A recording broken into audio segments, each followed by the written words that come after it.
Hello everyone, welcome back to our channel Mechanism Classes. Harish this side, wishing you all very warm greetings. Last lecture में हम GOC शुरू कर चुके थे और रेजोनेंस हमने बेसिक्स देखा था कि how does the resonance problem started, कहाँ से रेजोनेंस का जन्म हुआ, कहाँ उसकी स्टेबिलिटी होती है, कैसे हमने वो फैक्टर देखे थे। फटाफट से एक बार रिवाइज कर लेते हैं। रेजोनेंस शुरू कहाँ से हुआ? Problem started from here CH3C double bond O और यहाँ पर ये O नेगेटिव, जो ए बॉन्ड लेंथ है डबल बॉन्ड O और ये सिंगल बॉन्ड B। ये एक्सपेक्टेड बॉन्ड लेंथ क्या होनी चाहिए थी? सिंगल बॉन्ड है तो बड़ा होना चाहिए था, B ग्रेटर देन A, लेकिन एक्सपेरिमेंट में ऑब्जर्व हुआ A is equal to B। Therefore यहाँ से हमने देखा कि रेजोनेंस क्या चीज़ होती है, और resonance is directly proportional to stability. Factors affecting stability of resonating structures, stability of resonant structure is inversely proportional to number of charge. जितनी ज़्यादा चार्ज होंगे उतना ज़्यादा स्टेबिलिटी ऑफ रेजोनेंट स्ट्रक्चर कम होती चली जाएगी। Number of bond directly proportional to stability. Location of charge, negative charge ज़्यादा इलेक्ट्रोनेगेटिव पर होना चाहिए, positive charge stable on more electropositive. Separation of charge, if opposite charge close then attractions ज़्यादा, stability भी ज़्यादा। If similar charge then repulsion ज़्यादा तो stability कम।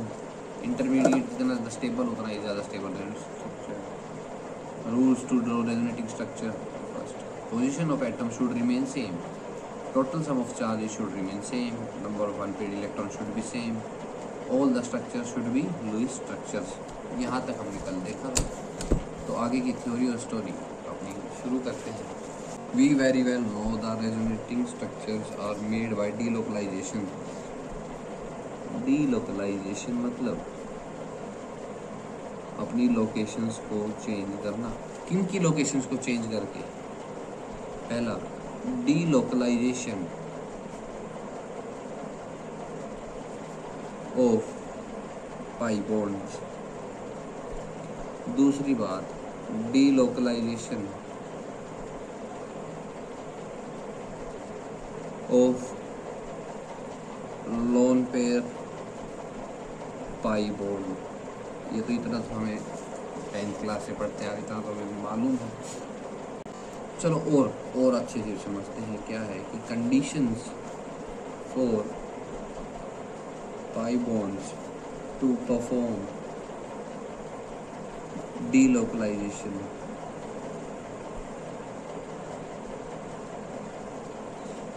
First, क्या कंडीशंस थी याद करना? अल्टरनेट पोजीशंस पर alternate pi bonds will surely delocalise. बिल्कुल सही है ये बात। दूसरी बात, adjacent pi bonds will not delocalise. Delocalise का मतलब अपनी मूवमेंट करते रहना, पोजीशंस को कंटिन्यूसली चेंज करना। तो पाई बॉन्ड कब अपनी डीलोकलाइजेशन शो करेगा? एक तो जब वो अल्टरनेट पाई बॉन्ड प्रेजेंट होंगी मॉलिक्यूल में, जहाँ पर भी हम स्टडी कर रहे होंगे। दूसरा, adjacent pi bond will never delocalise. सही है क्या इतनी बात? Example, CH double bond CH double bond CH2 double bond, alternate point पर सिंगल बॉन्ड, देन फिर डबल बॉन्ड। तो मतलब ये रहे ना अल्टरनेट पोजीशन पर पाई बॉन्ड, तो डीलोकलाइजेशन हो जाएगी कि नहीं? हो जाएगी। एक और example, CH2 double bond C double bond CH2। भाई तो एडजेसेंट पोजीशन पर है, ये क्या पोजीशन है? एडजेसेंट। देयरफॉर डीलोकलाइजेशन नहीं। अच्छा, इसका और बताना एक बार। CH2 double bond C double bond C double bond CH2, ये पाई बॉन्ड इसके साथ एडजेसेंट पे है, ये पाई बॉन्ड इसके साथ एडजेसेंट पोजीशन पे है, तो डीलोकलाइजेशन नहीं होगा। लेकिन ये पाई बॉन्ड और ये पाई बॉन्ड तो आपस में किस पोजीशन पर है? अल्टरनेट पोजीशन पर। तो मैं कह दूँ क्या डीलोकलाइजेशन होगा, क्योंकि बीच वाले का क्या मतलब, जब हम दो अल्टरनेट पोजीशन पर हैं तो अल्टरनेट पोजीशन देखनी है और हमें किसी से कोई मतलब नहीं है। अल्टरनेट पोजीशन है तो डीलोकलाइजेशन है। अच्छा, अगली बात करते हैं condition for delocalisation of lone pair and pi bond. भाई अगर एक ही जगह पर लोन पेयर भी प्रेजेंट है तो पाई बॉन्ड प्रेजेंट है तो डीलोकलाइजेशन कैसे होगी, उसकी क्या कंडीशंस होगी। फर्स्ट कंडीशन है there should be a pi bond alternate, किस्सा वही है, alternate to lone pair. Example देखते हैं, CH2 double bond, CH single bond, NH2। अब देखना यहाँ पर डीलोकलाइजेशन होगी कि नहीं होगी। ये रहा नाइट्रोजन का लोन पेयर अल्टरनेट पोजीशन पर है क्या भाई, वो फॉर श्योर वो तो अपने मॉलिक्यूल में लोन पेयर नहीं दिखाएगा। हमें पता होना चाहिए ऑक्सीजन आएगा, नाइट्रोजन आएगा या कोई भी एलिमेंट आएगा उस पर लोन पेयर होता ही होता है, तो लोन पेयर हमें पता होना चाहिए। तो ये रहा अल्टरनेट पर पोजीशन पर पाई बॉन्ड और ये रहा लोन पेयर, तो डीलोकलाइजेशन ऐसे हो जाएगी। एंड जो पाई बॉन्ड लोन पेयर के साथ डीलोकलाइजेशन कर रहा है उसे हम क्या कहते हैं, टारगेट पाई बॉन्ड। अच्छा, यहीं से एक बहुत इंपॉर्टेंट पॉइंट है, याद रखना, और वो कंसेप्चुअली मैं बता देता हूँ कि target pi bond should not undergo delocalisation with pi bond of lone pair atom। मतलब जो टारगेट पाई बॉन्ड है वो किसके साथ डीलोकलाइजेशन शो नहीं कर सकता, जिस एलिमेंट का लोन पेयर के साथ उसको डीलोकलाइजेशन करना है और उसी एलिमेंट के साथ अगर डबल बॉन्ड प्रेजेंट है तो वहाँ पर डबल बॉन्ड डीलोकलाइजेशन शो नहीं कर सकता उस एलिमेंट का, क्योंकि हमें पता है डबल बॉन्ड और लोन पेयर में से हाई एनर्जी किसकी होती है, लोन पेयर की। तो डीलोकलाइजेशन हमेशा लोन पेयर ही शो करता है, मूवमेंट हमेशा हाई एनर्जी से लो एनर्जी तक चली जाती है, तो लोन पेयर ही मूवमेंट शुरुआत करेगा। एग्जाम्पल देखते हैं,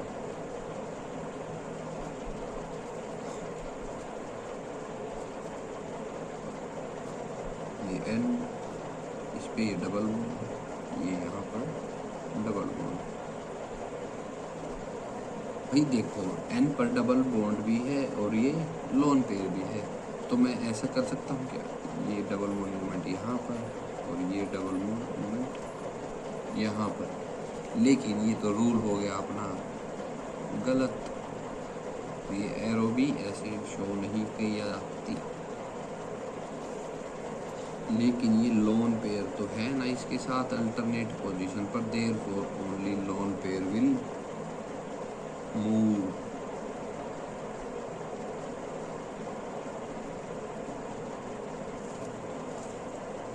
अलग से हाईलाइट करके लिख देता हूँ,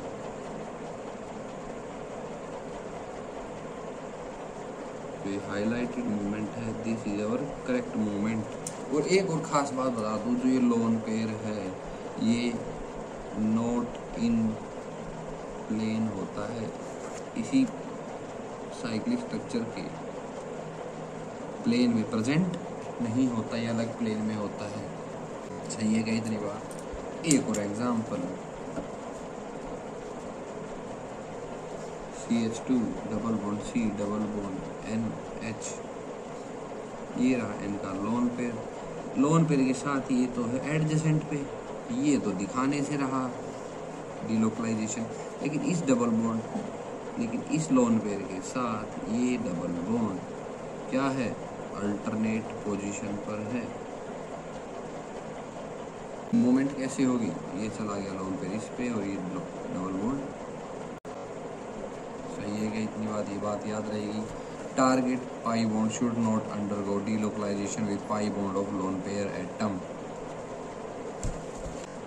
यहाँ पर एक इम्पोर्टेंट पॉइंट आता है, वो क्या है, effect of delocalisation on hybridisation. Hybridisation पर क्या फर्क पड़ेगा डीलोकलाइजेशन का। क्या है ये पॉइंट कि लोन पे देखो, डीलोकलाइजेशन का हमें पता है कैसे हो सकती है, पाई बॉन्ड से या pi bond to lone pair जो भी है। लेकिन हाइब्रिडाइजेशन कैसे निकालते हैं, sigma bond plus free lone pair. Sigma bond का तो रेजोनेंस में डीलोकलाइजेशन में कोई रोल है नहीं। रही बात लोन पेयर की, तो लोन पेयर अगर, पॉइंट देखना, लोन पेयर अगर डीलोकलाइजेशन कर रहा है तो हाइब्रिडाइजेशन चेंज होगी। एक एटम से लोन पेयर चला गया डीलोकलाइज करके दूसरे एटम पर, तो हाइब्रिडाइजेशन तो ऑब्वियसली दोनों की चेंज होनी है। मतलब lone pair pure P orbital में होगा। ये भी बात मैं लिख सकता हूँ कि नहीं, बिल्कुल। अच्छा, अब डीलोकलाइजेशन का एडवांस फेज क्या कहता है कि delocalization of pi bond with vacant orbitals, vacant orbital मिल रहा है तो मूवमेंट तो पाई बॉन्ड उसके अंदर भी शो करेगा कि नहीं। एग्जाम्पल, उससे पहले इसकी कंडीशन जान लेते हैं और इजी हो जाएगा। कंडीशन क्या कहती है, पाई बॉन्ड के नेक्स्ट एटम पर वैकेंट पी ऑर्बिटल होना चाहिए, ये इसकी कंडीशन। भाई देखो, अब तक हम अल्टरनेट पोजीशन पे बात कर रहे थे कि अल्टरनेट पोजीशन पर पाई बॉन्ड प्रेजेंट है, अल्टरनेट पोजीशन पर पाई बॉन्ड लोन पे प्रेजेंट है तो डीलोकलाइजेशन होगी। लेकिन यहाँ पर एडजेसेंट एटम पर पहली बार बात आई है वैकेंट ऑर्बिटल की, क्या कि पाई बॉन्ड के नेक्स्ट एटम पर वैकेंट पी ऑर्बिटल प्रेजेंट होना चाहिए। एग्जाम्पल देखते हैं कि एटम बी के पास वैकेंट ऑर्बिटल है, वैकेंट पी ऑर्बिटल है, तो पाई बॉन्ड विल डू मूवमेंट। कैसे करेगा, तो ये बात बिल्कुल ठीक है ना कि एडजेसेंट पोजीशन पर ही तो वैकेंट पी ऑर्बिटल प्रेजेंट होने चाहिए। अगर दिस इज CH2 पॉजिटिव, ये आएगी इसका पी ऑर्बिटल खाली, ये चला पाई बॉन्ड पी ऑर्बिटल के अंदर और पीछे क्या छोड़ जाएगा, इस पर पॉजिटिव चार्ज। इसका ड्रॉ करना एक बार, सही है क्या इतनी बात। चलिए नेक्स्ट थिंग,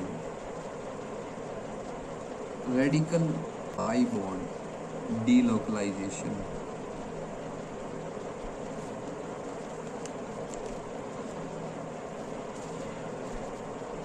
क्या कहता है, पाई बॉन्ड के अगले एटम पर रेडिकल होना चाहिए। पाई बॉन्ड के अगले एटम पर रेडिकल होगा तो रेडिकल पाई बॉन्ड डीलोकलाइजेशन हो जाएगी। जरा देखना इस एग्जांपल को,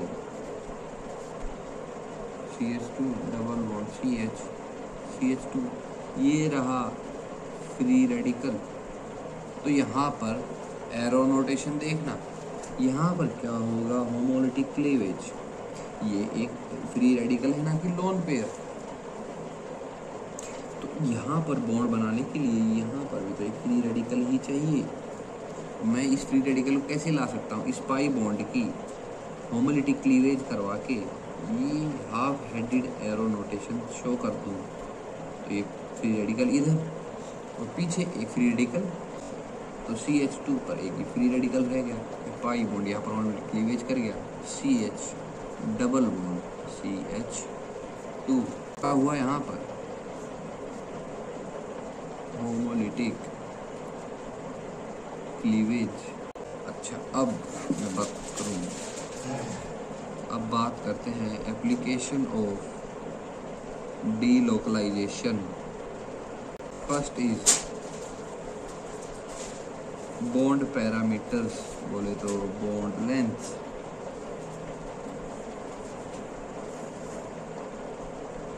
देखिए जो भी पॉइंट है स्टेप वाइज हम नोट करते हुए चल रहे हैं, छोटे से छोटा पॉइंट भी हम लिखते हुए चल रहे हैं, तो नोट्स भी हमारे साथ साथ रेडी हो गए हैं। बॉन्ड पैरामीटर्स कैसे बॉन्ड लेंथ इफेक्ट हो सकती है। Example CH2 double bond CH NH2, ये रहा NH2 पर N पर loan pair, and this is considered bond length of A। इसको हमने A से लिख लिया।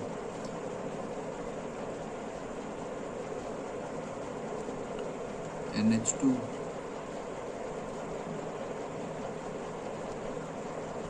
इस NH2 के N पर भी लोन पेयर। अब क्या पूछा है हमसे, ये जो बॉन्ड लेंथ B है और ये जो बॉन्ड लेंथ A है, इनमें से कौन सी ज़्यादा बड़ी बॉन्ड लेंथ है। वो कैसे पता लगाएंगे कि अगर डबल बॉन्ड होगा तो छोटी, सिंगल बॉन्ड हुआ तो बड़ी बॉन्ड लेंथ होगी। कोई दिक्कत यहाँ तक? कोई दिक्कत नहीं। अच्छा ज़रा देखना, बेंजीन इन पर NH2 अटैच्ड है, तो इसके कितने रेजोनेटिंग स्ट्रक्चर ड्रॉ होंगे, ड्रॉ कर ही लेते हैं।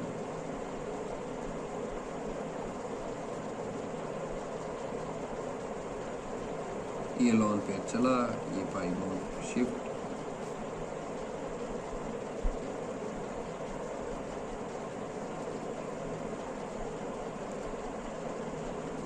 यहाँ पर आ गया पॉजिटिव चार्ज,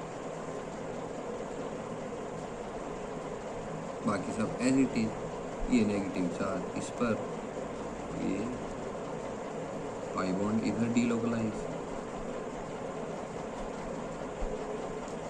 बाकी सब देखो रेजोनेंस के रूल फॉलो हो रहे हैं। वैलिड ल्यूइस स्ट्रक्चर है, चार्ज का सम रिमेन्स थ्रू ऑल द, इसमें 0 plus minus 0 plus minus 0 same रहेगा।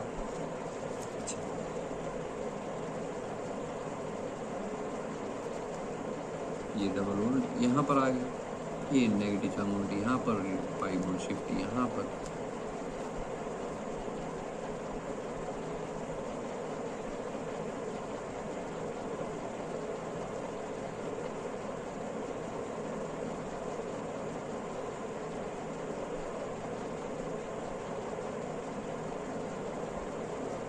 This is our fourth resonating structure, and at last we get negative moment here and double bond again to the NH2.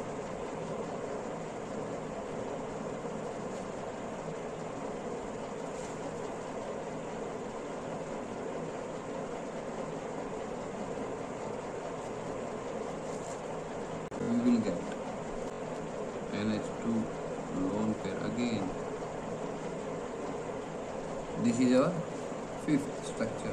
तो NH2 जो हमारा molecule शुरू में था, उसने कितने अलग रेजोनेंस स्ट्रक्चर दिखा दिए? 4 अलग से दिखा दिए। तो मतलब डबल बॉन्ड कैरेक्टर पूरी रिंग में घूमता रहा, एक भी पल के लिए ख़त्म हुआ क्या?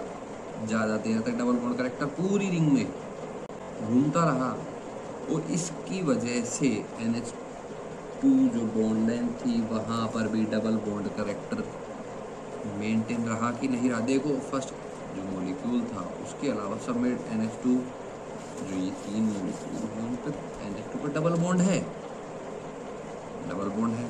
B क्या हो गई? छोटी हो गई। जबकि इस मॉलिक्यूल में लोन पेयर ने मूवमेंट करी और ये इधर CH2 negative single bond, C है double bond NH2 double bond, तो यहाँ पर भी है A पर, लेकिन ज़्यादा देर के लिए किस पोजीशन पर वो होल्ड रहा double bond, that is B। तो मैं लिख दूँ क्या? B less than a double bond character जहाँ ज़्यादा वो बॉन्ड लेंथ कम, which is of B. CH3 C double bond हो, जहाँ से अपनी प्रॉब्लम शुरू हुई थी, इस डबल बॉन्ड करेक्टर्स ए नाम दे दिया, सिंगल बॉन्ड को बी नाम दे लिया। क्या एक्सपेरिमेंटल डाटा था? A is equal to B, क्योंकि नेगेटिव मोमेंट अल्टरनेट बॉन्ड पे मिल गया तो ये मोमेंट शो कर देगा और नेगेटिव चार्ज यहाँ पर, तो इसका रेजोनेटिंग स्ट्रक्चर क्या होगा? तो एक टाइम पे डबल बॉन्ड लेंथ ए की थी वो बी की आ गई, और जो बी की सिंगल थी वो डबल हो गई, तो A is equal to B.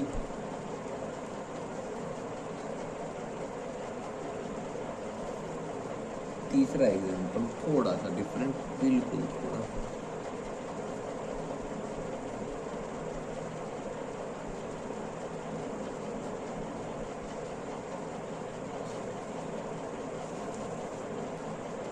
एक दो तीन चार पाँच छः सात। अब देख, ये लॉन्ग पेयर कंजुगेशन है क्या? कंजुगेशन मतलब अल्टरनेट पोजीशन पर है क्या पाई बॉन्ड के साथ? इनके साथ तो एडजेसेंट पाई बॉन्ड है, तो ये लोन पेयर कंजुगेशन में तो नहीं है, तो ये तो मूवमेंट करने से रहे। अब ये जो नेगेटिव चार्ज है ये अल्टरनेट पोजीशन पर है डबल बॉन्ड के, और ये जो लोन पेयर है वो भी अल्टरनेट पोजीशन इस डबल बॉन्ड के, तो इसके दो रेजोनेटिंग स्ट्रक्चर्स बना देते हैं हम एक बारी इस डबल बॉन्ड की मूवमेंट के कारण। तो ज़रा देखना, ये डबल बॉन्ड लोन पे यहाँ पर शिफ्ट और डबल बॉन्ड यहाँ पर शिफ्ट,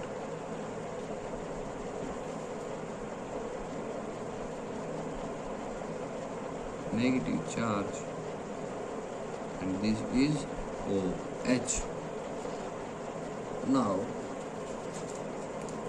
रेड कलर से मोमेंट जो शो कर रहा हूँ वो स्ट्रक्चर इधर ड्रॉ कर दूंगा, नेगेटिव मोमेंट इधर एंड डबल मोमेंट इधर। This is our resonating structure also.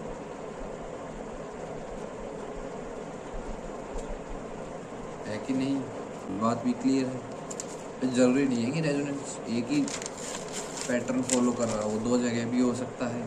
ये हमने कुछ रेजोनेंस के एग्जाम्पल कर लिए, इतना ही था रेजोनेंस, इससे ज़्यादा और कोई कंसेप्ट आते भी नहीं है। Next the effect we have to study is mesomeric effect.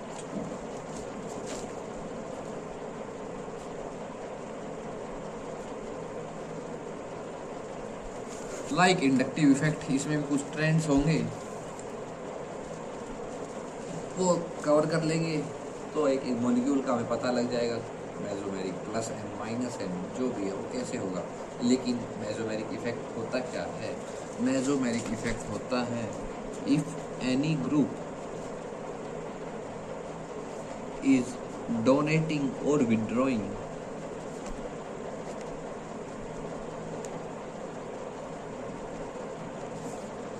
electrons through resonance but from pi bonded system, that is called mesomeric effect। कोई ग्रुप डोनेट कर रहा है, विड्रॉ कर रहा है इलेक्ट्रॉन्स को रेजोनेंस के थ्रू, लेकिन पाई बॉन्डेड सिस्टम की मदद से, उसे क्या कहते हैं? Mesomeric effect. रुको बहुत सिंपल, मैं समझा देता हूँ। Plus minus, like plus effect of inductive and minus effect of inductive, यहाँ पर भी प्लस एम और माइनस एम होते हैं। प्लस एम क्या होता है और भी इसी तरह से लिखवा देता हूँ ना। पाई बॉन्डेड सिस्टम को इलेक्ट्रॉन्स दिए जा रहे हैं रेजोनेंस के थ्रू,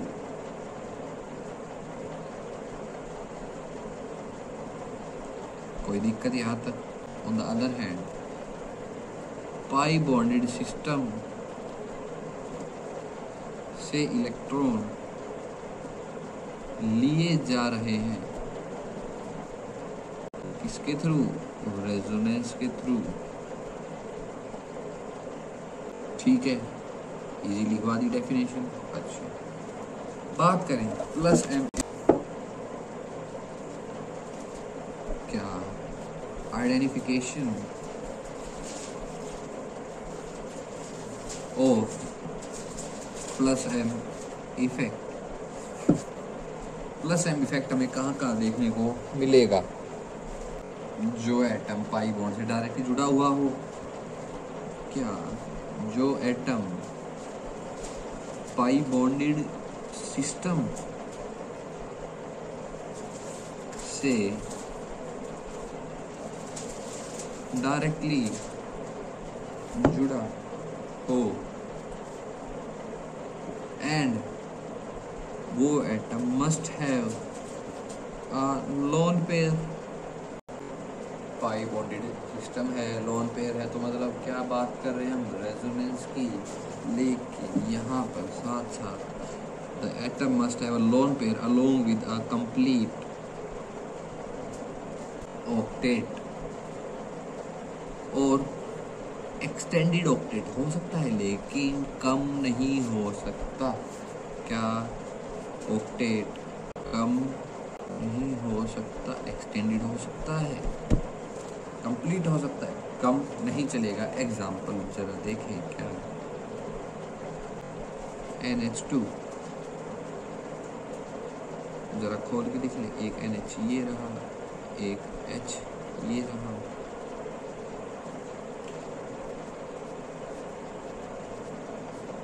पाई बॉन्डेड सिस्टम से अटैच्ड है।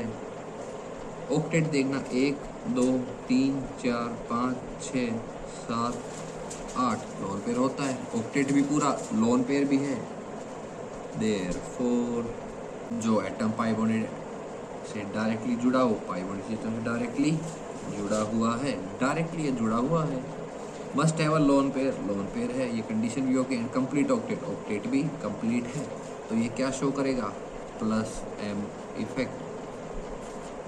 प्लस एम इफेक्ट मतलब पाई बॉन्डेड सिस्टम को इलेक्ट्रॉन्स दिए जा रहे हैं रेजोनेंस के थ्रू। रेजोनेंस में हमने देखा डबल बॉन्ड की लोन पेयर मूवमेंट करता है और फिर ये डबल बॉन्ड मूवमेंट शो करते हैं।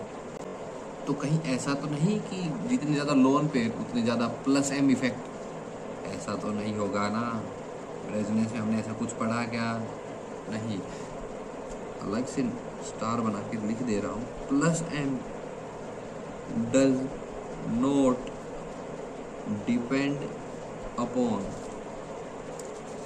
Number of lone pairs. ये बात बिल्कुल याद रखने की है। Example number B,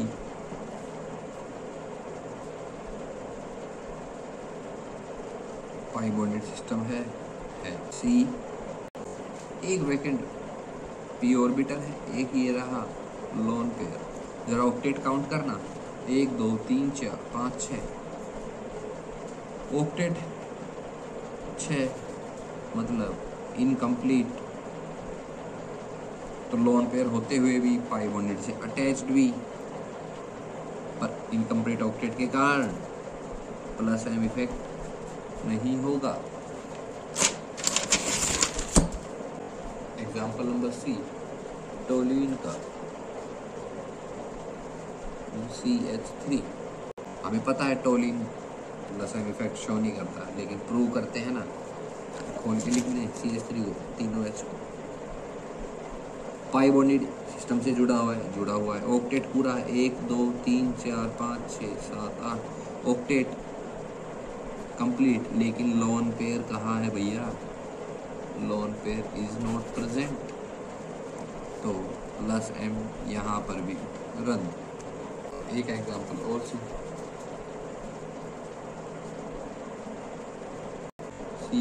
CH negative charge, पाई बॉन्डेड सिस्टम है। ऑक्टेट पूरा है क्या? 1 2 3 4 5 6 और नेगेटिव चार्ज में भी तो 2 इलेक्ट्रॉन्स हम एज देखते हैं ना। ऑक्टेट पूरा पाई बॉन्डेड सिस्टम बचा क्या, लोन पेयर। भाई लोन पेयर भी प्रेजेंट है, क्योंकि लोन पेयर इसलिए प्रेजेंट है क्योंकि नेगेटिव चार्ज लोन पेयर की तरह ही बिहेव करता है।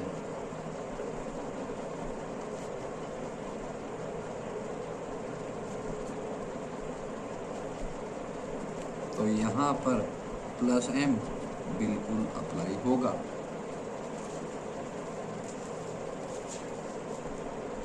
एक लास्ट एग्जाम्पल प्लस एम का। कोई भी बी आइटम है, उसके पास 3 हाइड्रोजन, नेगेटिव चार्ज है, पाई बॉन्ड सिस्टम से अटैच्ड है। ऑक्टेट देखना जरा, 1 2 3 4 5 6 7 8 ऑक्टेट पूरा, पाई बॉन्डेड सिस्टम पूरा। नेगेटिव चार्ज यहाँ लोन पेयर की तरह एक्ट करेगा कि नहीं भाई, पीछे तो हमने देखा था कर रहा है, लेकिन वहाँ ऑक्टेट क्या था, नेगेटिव चार्ज की वजह से पूरा था। Negative charge as a lone pair react कर रहा था, या कहूँ as a lone pair behave कर रहा था, लेकिन नेगेटिव चार्ज यहाँ पर उस ऑक्टेट कंप्लीट करने में उसका कोई योगदान है क्या, नहीं। ऑक्टेट तो उसका बिना नेगेटिव चार्ज ही पूरा है, तो यहाँ पर प्लस एम ऑपरेट नहीं होगा, क्योंकि लोन पेयर नहीं है।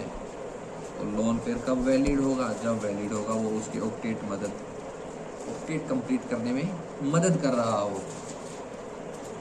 ठीक है, इतने टाइप के एग्जांपल थे, सब अलग अलग हमने डिस्कस कर लिया। बात करें now moving on to minus M groups. Minus M groups मतलब पाई बॉन्डेड सिस्टम से इलेक्ट्रॉन लिए जा रहे हो। माइनस का मतलब माइनस आई में भी क्या था, इलेक्ट्रॉन, माइनस आई ग्रुप इलेक्ट्रॉन की तरफ खींच रहे थे। यहाँ पर भी माइनस एम का मतलब क्या है, पाई बॉन्डेड सिस्टम से इलेक्ट्रॉन रेजोनेंस के थ्रू लिए जा रहे हो। Therefore now to minus M groups. Identification क्या होगी, atom attached to pi bonded system. भाई एटम तो अटैच होना चाहिए पाई बॉन्डेड सिस्टम से, ये तो कंफर्म है मेसोमेरिक इफेक्ट के लिए। Atom attached to pi bonded system must have vacant E or vacant D or pi star anti pi bonding orbital। ये किसकी पहचान बता रहा हूँ, माइनस एम की, जो एटम अटैच है पाई बॉन्डेड सिस्टम से, उसके पास या तो वैकेंट पी हो, वैकेंट डी हो, या पाई स्टार ऑर्बिटल प्रेजेंट हो। वेयर, एक और बात जरूरी मेरे को याद आ गई, नहीं तो मैं आगे बढ़ने वाला था। वेयर पाई स्टार ऑफ, किसका पाई स्टार, ये सिस्टम है,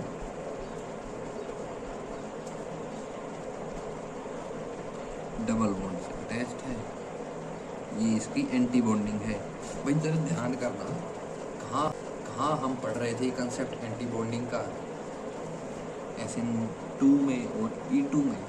वहाँ एंटी अटैक उस एटम पर हो रहा था, या मैं कहूँ आर चेन पर तब हो रहा था ना, जब आर चेन अपने से ज़्यादा इलेक्ट्रोनेगेटिव एटम से अटैच थी। तो मैं लिख दूँ क्या, क्योंकि वो अपनी तरफ इलेक्ट्रॉन डेंसिटी पुल करके रखती है, एंटी बॉन्डिंग इसकी अवेलेबल हो जाती है ना आसानी से। तो B greater than A in terms of electronegativity, B ज़्यादा इलेक्ट्रोनेगेटिव होना चाहिए A से, तब पाई स्टार की जो बात है वो वैलिड होगी। एग्जाम्पल देखना,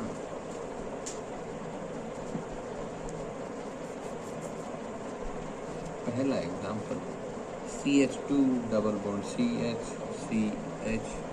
पॉजिटिव, ये रहा ना vacant P orbital, alternate position pi bond, ये साफ दिख रहा है रेजोनेंस के थ्रू, ये माइनस एम शो कर रहा होगा। Atom attach to pi bond system must have vacant p, एक चीज़ मिल जाए, तीनों की जरूरत नहीं है, एक चीज़ मिल जाए तो माइनस एम से वो अपनी तरफ खींच लेगा, ये चला गया, तो माइनस एम वैलिड। दूसरा एग्जाम्पल, फॉस्फोरस पर 3 मिथाइल ग्रुप अटैच्ड हैं और एक पाई बॉन्डेड सिस्टम। भाई यहाँ पे तो आपको क्या लग रहा है कि बेंजीन नहीं था? भाई बेंजीन थोड़ी, ये भी तो एक पाई बॉन्डेड सिस्टम है। मैंने कहा होगा कि पाई बॉन्डेड सिस्टम सिर्फ बेंजीन होता है, एरोमेटिक रिंग्स होती है, ये भी तो एक पाई बॉन्डेड सिस्टम है कि नहीं है? ठीक है ना। यहाँ पर देखना, ये पॉजिटिव चार्ज और ये वैकेंट। फॉस्फोरस का कौन सा वैकेंट होगा? पी थोड़ी होगा। वैकेंट 3d ऑर्बिटल, तो -m ओके है। एग्जाम्पल नंबर 3,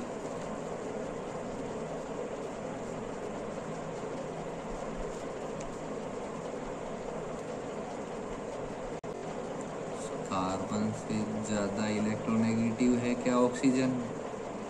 तो इसका पाई स्टार हमारे लिए उपलब्ध है। -m भी वैलिड है, पाई बॉन्ड सिस्टम से जुड़ा हुआ है। कार्बन के साथ देखा ना, more electronegative atom, pi star उसकी एंटी बॉन्डिंग अवेलेबल, -m बिल्कुल होगा। एक और एग्जांपल देखना जरा,